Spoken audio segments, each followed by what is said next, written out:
My name is Alexis Fink. I am currently the Vice President for People Analytics and Workforce Strategy at Meta.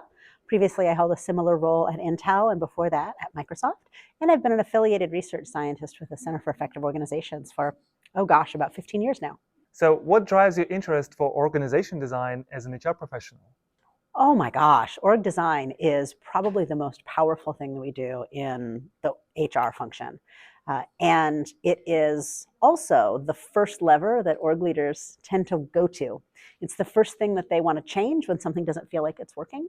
And unfortunately, most of the time, in my experience, all they're changing are the hierarchical reporting relationships.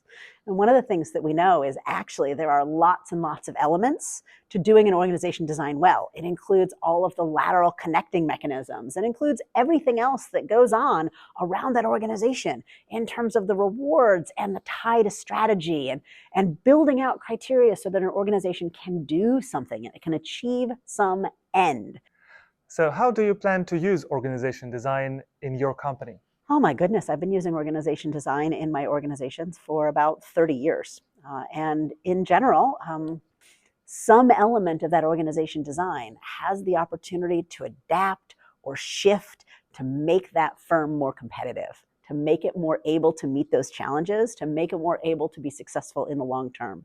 And so a sophistication about all of those different levers, not just the hierarchical reporting relationships, a sophistication about that whole system lets organizations thrive for the long term. So I use it almost every day, I think, as we're considering what data, what connecting mechanisms, what communicating mechanisms, as well as what reporting relationships we might need in order to meet the organization's ends.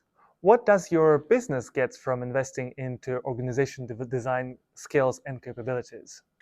It helps not only to make sure that everyone gets the same language and the same mental models at the same time, but it also helps to make sure that we have an opportunity to move together and to get to shared understanding of our strategy, of why I'm pushing you to design criteria in the way that I am, and helps us overall have the right kinds of arguments about strategy and implementation as opposed to counterproductive arguments that may get too detailed and not actually be useful, or that may be too superficial.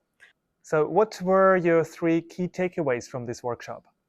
Oh man, you're asking me to summarize only three key takeaways from such a rich opportunity.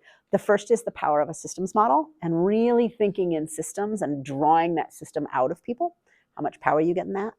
The second is really about the critical importance of design criteria and getting those right. So much flows from being able to identify and evaluate your options against meaningful criteria. And then I think probably the third really big takeaway is the importance of getting the right altitude around decisions. So some of the content about how to think about decision criteria and make sure it's at the right altitude so that you can balance efficiency with precision, I think is a really helpful takeaway.